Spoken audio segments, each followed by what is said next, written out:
Hey everyone, and welcome to this video. I'm InksLaura123 and this is going to be my June reading wrap up. So hope you enjoy watching. If you do, please click like, comment, share, and please subscribe to my channel. That would be awesome. Oh, and don't forget to smash the notification bell to all notifications. Then you can see when I've uploaded new videos and when I'm doing live streams. So to my fellow bookworm buddies, thank you so much for choosing to watch this video. Don't forget to let me know in the comment section down below what book you are currently reading. Also, if there's any new books that are coming out that you're excited for. I love reading your comments. Also in this video, I'll be showing you the 2 library books that I picked up this morning and telling you about my current read, which I am absolutely loving. And if I had to rate it now, it would be a 5-star. It's amazing. Okay, so I've got my old phone here. I'm just going to go on my Goodreads, have a little look through. This isn't going to be like a long video. I want to keep it as short and sweet as I can. Try not to ramble too much, maybe, even though I'm the ramble queen, so that could be a problem. So let me tell you about the books that I read in June. Now, I did have a bit of a difficult month. I had a bit of a reading slump. There were some books that I just didn't really enjoy, but there were a few that I did. And as the month kind of closed, I found my books getting better. And already into a new month, it's going okay, so that is a good thing. Right, so the first book I read in June was Call of the Undying Seasons by A.M. Strickland.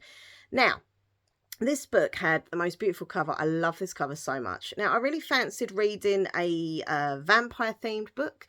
I'm a mood reader, and I just, I get these urges to read certain type of stories and genres, etc. And so I went to the library and I found this vampire book. Never read anything from this author before, so I was quite excited. And this is about this girl called Finn. She's 19, and basically it's a bit random, but she ends up going to this school where vampires either turn you into a vampire or they just dispose of you. It's the best way of saying it, right? Okay, so clearly you obviously want to survive. You want to be a vampire and all the, the trappings that come with it. But it was all right. Like the first part of this book I really did enjoy, but then I found that it dragged, and I think there was just pointless, there were pointless chapters filled with just boring kind of filler stuff. I didn't like any of the characters. I wasn't connected to any of them. And also, I know this is going to sound stupid because obviously it is a vampire book, but I just found it way too gory. It was too descriptive with, gory stuff. And, maybe that is me. I'm a very sensitive person. I don't like reading gore at all. So I can handle a little bit. Like, I've read so many horrors over the years, but like when it's full on descriptive gore, I'm just like, bleh. Anyway, that was me trying to like fake heave. Don't know how that looks on camera.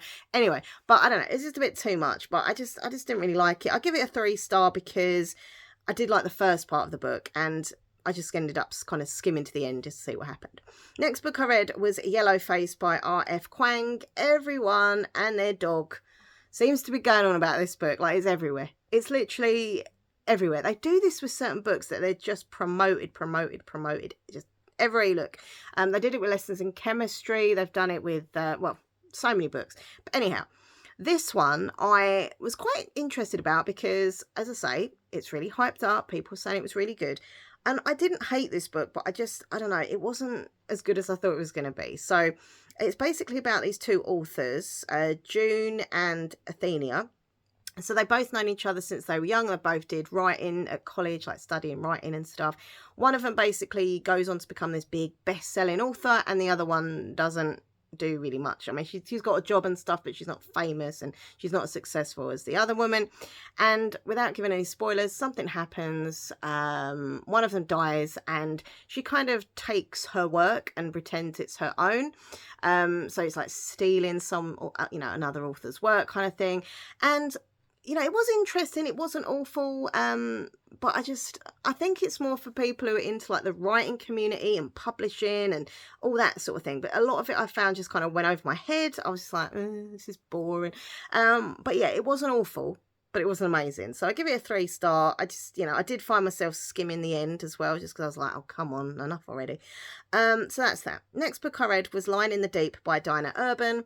Now, this book I had such high hopes for, and it wasn't awful, but I was just kind of a little bit disappointed. I found it a bit cringy. It was about this kind of group of teenagers. It's a YA thriller, a group of teenagers on this boat. It's kind of like a campus on a boat, and they travel around, and it's basically a murder, and there's lots of things going on, but there's mystery, there's the murder, who done it kind of vibes on this boat, but then secrets come out. Like, it wasn't awful, but it was just very kind of, like, to be honest, like now I can't really remember much about it or the characters or anything, apart from the fact that I just found it really cringy and very predictable. I like a thriller where they're not predictable. I like to be, like have lots of twists and turns and be shocked. And, when I know what's going to happen, it's a bit like, meh, okay. But it wasn't awful, okay? So I give it a 3-star.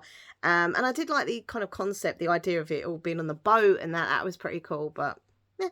Next book I read, I did like, and I liked it a lot. So I give it a 4-star, and it's the Lesbiana's Guide to Catholic School. And this is by Sonora Reyes. I do want to read her next book as well, which I think is out now, possibly here in the UK already. But yeah, I really like this. This is a debut novel about a queer Mexican-American girl navigating Catholic school while falling in love and learning to celebrate her true self. This book dealt with family, it dealt with sexuality, friendship, love, school. Like, there was so much going on that I really felt part of this girl's life. Like, I don't know, it was really, like, just really nice to be in her life and kind of, hope, for the best for her. She was a great main character. And I really enjoyed this. I love the fact that it had LGBTQI plus rep. I love the characters, and I won't give any spoilers, but it was a nice ending. I just really enjoyed the book as a whole. The only reason I give it a 4-star is because I think it could have been a bit shorter. I think it did kind of need wrapping up. I remember being near the end thinking, come on, okay, like I've had, do you know what I mean? It's like, this is pleasant, this is nice, but okay, let's finish it now. So that's the only reason, but apart from that, I did really enjoy it. Now, the next book I read, I love this book so much. Okay, and I want to say a big, huge thank you to my lovely fiance Nathan. Mwah, I love you. I don't know why I'm kissing the camera. He's not going to watch this video, but anyhow, I'll do it anyway, because he actually chose this book for me. I was kind of like, I don't know, a bit confused as to what book I wanted to read next. So I said, right, can you help me and pick me a book? I've got plenty to choose from in different rooms, bookcases and piles of books everywhere. Please just choose a random book for me. And he chose Amari. And this is Amari and the Great Game, which is Supernatural Investigations #2. And I was like, oh my God, yeah, I really want to read Amari. So I'm so thankful to him, because it might have been sitting there for another few months. I don't know. But this book was amazing. I love Amari. It's a middle grade magical fantasy. I love the main character. Like, she's so awesome, and I love the magic. It's kind of Harry Potter-ish in my opinion, but she's, I don't know, in actual fact, it's like Harry is the main character and Amari is the main character. I'm team Amari. Like, I just love her. I love her family. I love her friends. I love the world building, like everything. It's just really, really cool. I can't really say too much about it because it is #2 in a series, but I will say check out #1, Amari, because it was just, hold on, it's called, yeah, and #1 was Amari and the Night Brothers, and this is Amari and the Great Game. So honestly, I give this book a 5-star. I couldn't put it down, and when I got to the end, I was really sad. Honestly, I got really upset. I was like, oh no, I've got to leave Amari in this world and the magic and that. But I think the next book's due out either at the end of this year or next year. So yeah, got to wait for that. But brilliant series. Absolutely loved it. And I know it's middle grade, but honestly, you can read it at any age, like seriously. So I love that. So the next book I read, I think I ended up DNFing this one actually. Yeah, I DNF'd this one. The Other Side of Mrs. Wood by Lucy Barker. This was one that I'd had on pre-order from Waterstone. So when it came out and it got delivered to my house, I was like, yeah. But I just, it was one of these books, right? On paper, I should have loved, but I just didn't really like it that much. It was about this woman called Violet who was a medium, like a spiritualist medium, and she'd been like doing this job for years, and then kind of, you know, people were starting to get bored of her, and she's doing like the same old thing all the time, and then like American spiritualists are kind of taking over, and she's like, oh, I've got to up my game. And you know, she meets this young girl who she kind of takes on as like an assistant, but then the assistant kind of wants to like take over and be better than the actual original medium. I love spirituality. I love mediumship. I love all stuff like that. But this this book I just found really dull, really boring. I didn't particularly like either of the main kind of two women, so I wasn't particularly rooting for one or the other. I remember skimming to the end and just thinking, oh, that's good, I'm pleased I DNF'd it, because it was just, I don't know. Anyway, but I'm really sad because it was one of these books that I couldn't wait for, and then I was like, okay. So there we go. Next book. Now, don't laugh. All right, you can laugh if you want. Now, I'm a big kid, okay? I'm 43 years young, years old, okay? But sometimes I do like to read a children's book. You know, it's just a comfort thing. I don't know. Sometimes I fancy just, you know, instead of all my dark thrillers and horrors, just fancy reading something cute and quick and anyway. And also it helps me with my Goodreads reading challenge. Haha, adds on another book. I will reach my goal this year, I will. So I found in a charity shop some little Miss books. Mr. Men. I kid you not. When I say young, I meant young. But honestly, I'm really enjoying reading them. So this month, I read Little Miss Tiny. I'll get to the other one in a bit because I'm reading it in order. But I read Little Miss Tiny by Roger Hargreaves, and honestly, I love Little Miss Tiny. Like, she's tiny, and I'm tiny because I'm like 4'11". Anyway, I'm not going to talk about it too much. Obviously, it's a kid's book, but Little Miss Tiny, I mean, the whole kind of series of them, like, they're just so super cute. And as I've got a few more others to read, and they do count as a read on the Red book thing, you know, on my reading challenge. So it's all good. I give it a 5-star. To Little Miss Tiny. Next up, I had a book called Warrior Girl on Earth by Angelina Booley. Oh, sorry. Didn't like this book at all. Oh, I absolutely loved her other one. Hold on, what was it called? Oh, yeah, The Firekeeper's Daughter, which was so good. I love that whole kind of Native American Indian history. Like, it's just so interesting, and the different tribes and like the different things they do. And I really wanted to like this book because it was the sequel, and I really wanted to be with the old characters again. But I couldn't. Honestly, I was so bored with it. This is one of her cousins, so she's not the main character from the last one. It's one of her cousins, and she goes to work at this museum, and basically they find some old bones, and they try and bring back the bone. I don't know what, I give up. I was so bored with it. I was like, oh. It was just boring me, and it just didn't have that va-va-voom as the other book did. So I was like, I can't. The thing is with me, right, I will DNF book if I'm not really into it. I just think, well, I've got so many others to read. I'd rather just get on to the next book. Do you know what I mean? It's no point in me wasting my time and struggling through a book that I'm not enjoying. So yeah, I'm really sorry, but I didn't like that one. I give it a 2-star. I don't even know why I give it 2-star, because it was just really boring. But anyway, sometimes I'm too generous with my ratings. The next book I read, I did really like. This was called The Mother by T.M. Logan. Now, this book was a wonderful, wonderful thriller. If you're into your crime mystery thrillers, honestly, check out T.M. Logan. He has done so many books. Look, so many. I've loved a lot of his books. I've still got a few that I want to read from him. I really liked The Curfew. I really liked The Holiday. The Catch. He's just a really good author. So if you like your thrillers, check him out. But this one was about this woman who so it's kind of like a political thriller, actually, because her husband was an MP and she was accused of murdering him, and she got put in prison, and then eventually she got let out, and she's out to prove that, you know, she was innocent, that she didn't do it. Or did she do it? You know, there's this whole kind of, as you're reading it, thinking you're on her side, but what if she did do it? So there's nice little twists and turns. But yeah, it was a really, really good book. As I say, I really like his books. And also, I think this could be turned into a TV show at some point, hopefully, because a few of his books have been turned into like little mini-series and stuff. So I'm hoping this one will be as well. There are rumours of it. But yeah, really good. 4 stars for that. Then I read another little Mr. Men book. Oh my. I can't believe I'm going to say this, as I'm really mean, but I read Mr. Clever. And I didn't really like Mr. Clever. I thought he was just a bit arrogant, which I know was the meaning of the story, and then you get to the end and it anyway.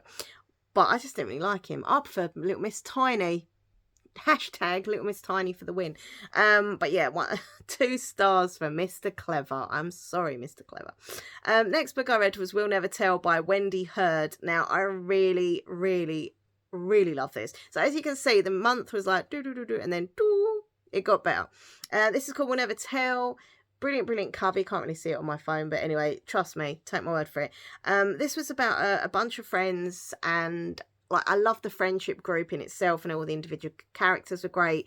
They were basically YouTubers who go around kind of filming in abandoned places, but they decide that the last video they're going to do together, because they're off to, you know, different universities and jobs and stuff, it's this big last finale video, and they're going to film this old abandoned house that's, you know, rumoured to be haunted. There was a murder there many years ago from this Hollywood star and her husband, and so they go there. So it's a bit of a kind of crime YA thriller mystery, but there is an element of paranormal to it. So it's not like overall paranormal, scary, spooky, but it is eerie, and there is some little bits of paranormal in it, which I loved. So I loved everything. It's set in Hollywood as well. Like, you really feel like you're part of this Hollywood glamour and the murders and the just everything. It was really good. I really love this book. So check it out. 5 stars for We'll Never Tell. Really good. I'd love to read some more of her books, because she's done quite a few by the looks of it. And the book that I literally just finished reading last night was another vampire book. What is it, man? I'm just into my vampire books.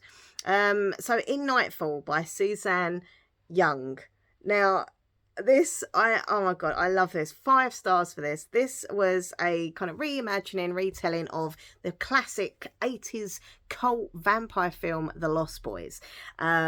I love The Lost Boys. Like, I said to Nathan, I want to rewatch it at some point, because I just used to love that film when I was younger, in my gothic days. But yeah, so this is great, and not only is it the retelling of it, but it's also got a few more twists and turns to it, and it's with females. So most of the vampires, obviously, in The Lost Boys were men. In this book, it's women, but there's a bit of romance, there's family dramas, there's secrets, there's vampires. Like, it's just brilliant. I loved it. So the only negative thing I would say, which I don't want to, but I'm going to be honest, because that's how I am, is I wish the vampire stuff would have been a bit earlier in the book. I felt like, you know, I got to near the end and there wasn't I mean, there were hints, it was obvious it was going to be vampires, but the word wasn't actually said until like near the end, which I think, I wish it would have been a bit further, but that's just a bit silly. I'm being moany and stupid, but overall I loved it, and I really recommend it. 5 stars. So my book of the month, what is it? Can you guess? It was close, actually, because there were 3, as I say, that I really enjoyed, but I'm going to go with the one and the only Amari and the Great Game. Absolute fantastic series, magical, beautiful, wonderful, exciting. I love it. I love it. I love it. And I can't wait for the next book in the series. So there you go. My book of the month was Amari and the Great Game. Okie dokie. So let me know, as I say, what books you read in June. That'd be great. What book you're reading now. What books you read last month. What books you're planning this month. I just love reading your comments, basically. So please get in contact. Okay, so quickly, 2 books that I picked up from the library today. I shouldn't have, because I've already got loads of blooming books to read. But there it is. I just can't stop getting books, whether they're from the library, whether they're from charity shops, whether they're new books. Bookworm problems. There we go. These are the 2 books that I picked up from the library today, both YA. So I've got You're Not Supposed to Die Tonight by Kaylin Bayron. So this one is really slim. Hopefully that'll take me like a day, I think, to read that. Cinderella is Dead, I really loved. And that's from the same author. I wasn't keen on these 2. I didn't even bother reading the second one. Poison Heart I didn't like. So I didn't read The Wicked Fate. Anyhow, but I really love Cinderella is Dead. And the cover of this book is so cool that I was like, I need to know what it's about. And then when I read what it's about, I was like, oh.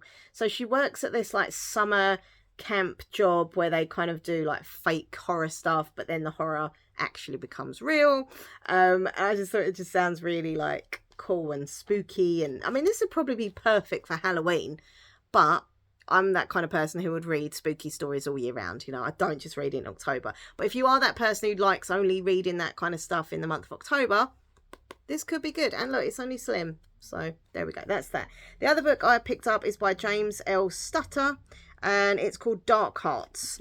How gorgeous is this cover? I don't know why. I just really, such a cool aesthetic there of the 2 guys. So this is an LGBTQI plus themed book, and it's about 2 guys. It says fame, romance, and what happens when the 2 collide. It's about 2 guys. They used to be in a band together, and then something horrible happens and they're brought back together again. I think, yeah, one of them left the band, but then something horrible happens. They reunite and reconnect, and then obviously there's a romance. But one of them's a bit of a kind of rock god egotistical swagger. That's what it says about him.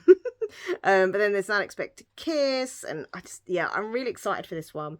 It says, there's a quote here: "These boys and their love story filled up my heart. I couldn't stop reading." I love books about like bands. Like, maybe that's where I've grown up, like loving like boy bands and stuff. I don't know, but yeah, I just think it's going to be really touching and really good. So yeah, there we go. Okie dokie, so let me quickly tell you about my current read. Now, this is the brand new book from the one, the only, Riley Sager. I am so excited for this book. I know I say that about every book, but I genuinely was excited. As soon as a Riley Sager book comes out, I'm just like, right, any other book, I'm sorry, you must move aside, for Riley Sager is here. Saying that, though, the only book I didn't like from Riley Sager was Survive the Night. I had to look at the back there because I couldn't remember the name of it. But yeah, that was the only one I didn't particularly like. But all the others I've absolutely loved. I love his writing style. He's very kind of like, the thrillers are like really twisty-turny, but also kind of creepy and eerie, which is, I love, which is my thing. It says here, the king of twists, haunting and chilling, the only one left. So this book, hold on, I'm just seeing, was that purple? Yeah, it's like a purpley colour under the dust jacket. This book is kind of like a retelling, reimagining of the Lizzie Borden story. So if you don't know who Lizzie Borden was, she was obviously this woman many years ago who was accused of murdering with an axe. I know, it's horrible. Her family, and she was the only one that survived. She always claimed that she was innocent. Was she? Was she not? We'll never know. Or will we? I don't know, probably not. But it says here, everyone believes that Lenora Hope is a mass murderer. When the Hope family was massacred decades ago, she was the only one left alive after that tragic night. Mute, paralysed and confined to a wheelchair, Leonora has never been able to tell her side of the story until her new living caregiver, Kit, brings her a typewriter. And with one working finger, Leonora begins to type. I want to tell you everything. Darkly atmospheric, full of sharp characters and gasp-worthy twists. That was my fake gasp. Yeah. Haunting, claustrophobic, gothic thriller. Honestly, I am so enjoying this book. I'm loving it. I'm going to have a good reading session tonight. I'm already on chapter 6, so that's good. But yeah, that is my current book. Oh, so I'm getting very uncomfortable. But yeah, there we go. That is the end of the video. I hope you've enjoyed watching, and I really hope that next month I can sit here and say how many wonderful books I read in the month of July, because last month wasn't so great. But I did have a few books I liked, so you know, it's not all bad. Anyway, don't forget, click like, comment, share, subscribe. Check out my other channel here on YouTube, Minxlaura123 ASMR, or should I say ASMR? Bit whispering for you there. Links down below. Also, I have all my social media links down below. Come and follow me on Twitter, Instagram, TikTok, Goodreads. I have a throne wish list if you care to spoil me or treat me. Links down below. And that's about it. So happy reading, my fellow bookworm buddies, and I'll see you very soon. See you later. Mwah.